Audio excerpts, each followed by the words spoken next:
Anandaram Dhekial Phukan.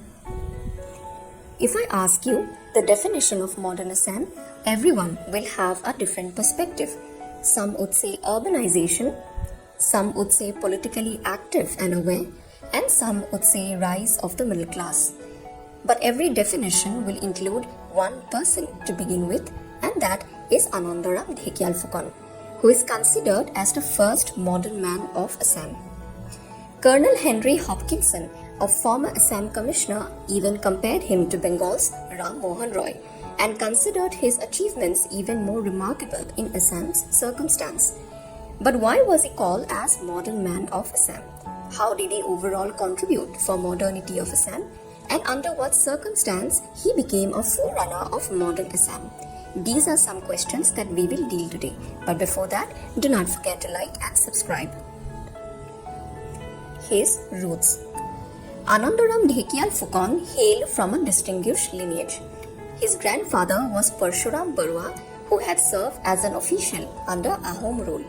His eldest son, Holiram, and later father of Anandaram, was appointed as Dhekial Phukan by Sondrakanto Hingho.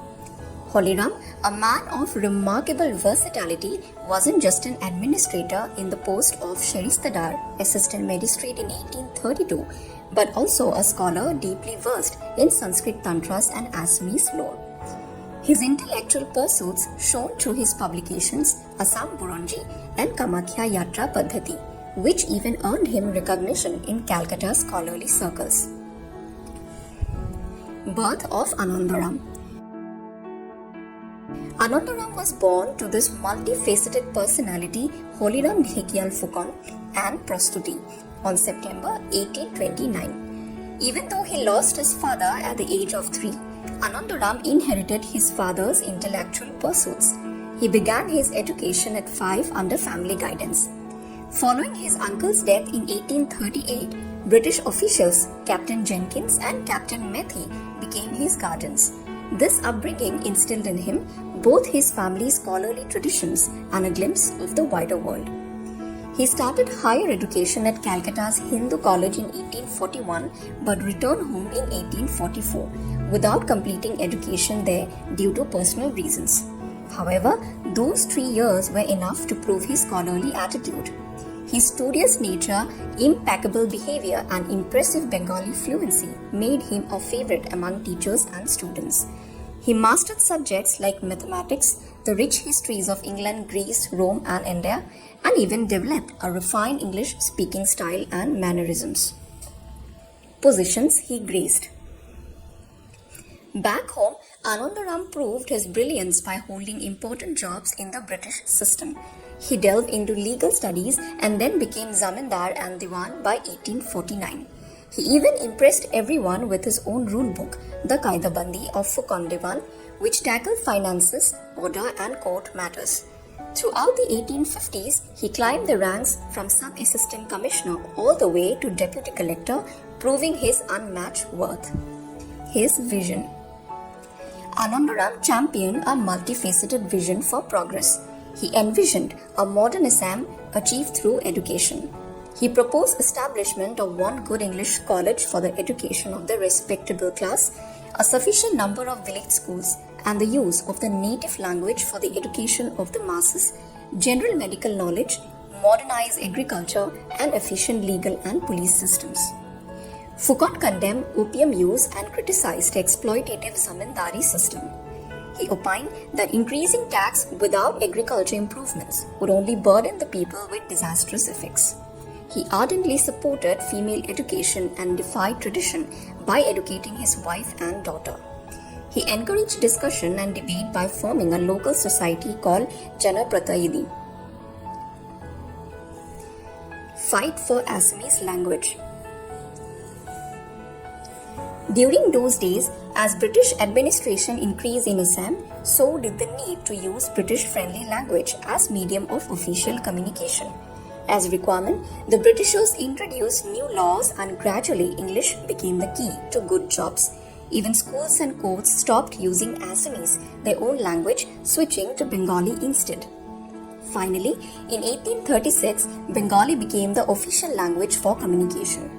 The highly neglected treatment of Assamese language was also fueled by the fact that many foreign rulers considered Assamese as a mere dialect of the Bengali language. It affected not only the people of Assam but missionaries too, who found it difficult to spread the word of God without local language. They teamed up with the locals to fight for the language and challenge the British policy. It was in this backdrop that a fight for regaining the separate identity of Assamese language became a forerunner of Assamese nationalism, and Anandaram became the face of modern Assam. The lost glory resumed. Phukan petitioned Judge A.J. Muffat Mills to revive Assamese in courts and schools, citing its prior use and outlining other grievances in the province.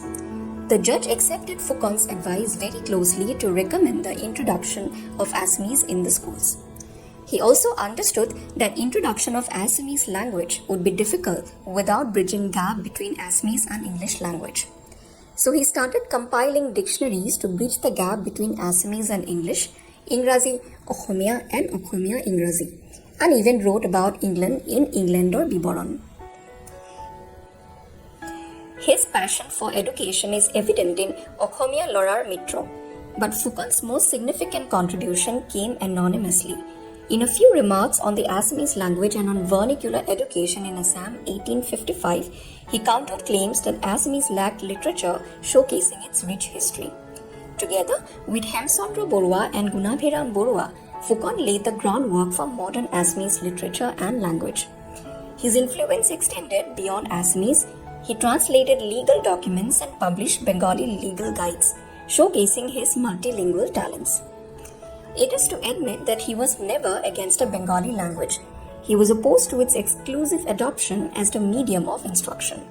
He mastered the Bengali language and became the first author in it to have prepared the translations of the decisions of the Sadr Diwani and Nizamat in 1850 onwards and published Aino Vyavastha Samagraha or Notes on the Law of Bengal 1855, the first of its kind in Bengali.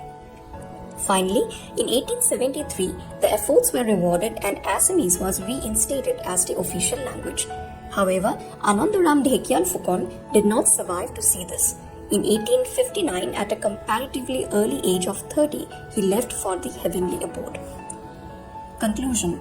Anandaram Dhekial Phukan, a champion of the Assamese language, spearheaded its revival.